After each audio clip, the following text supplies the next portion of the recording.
Bhí na céta duine ar ráidna inis celinn an teachtain seo le ha chuairt bhanrí na Breataine.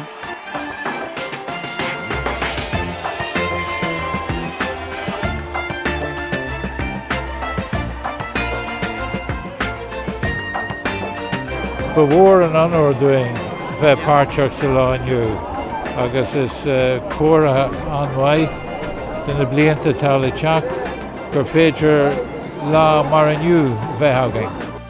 Mar chuid de cheile ubalé 60 bliain drastal an bhanrín Eilish Dó ar thuirbhís in aglas níomhach ártáin, agus an sin chiúil si trasna an róbhar chuig sépéal caisteach níomh Mícheál.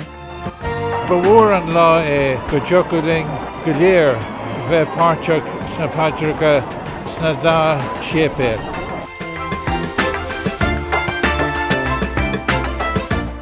Lá starhfuil atá agus ba bhór an anóir domsa chomh maith bheith páirteach sa lá.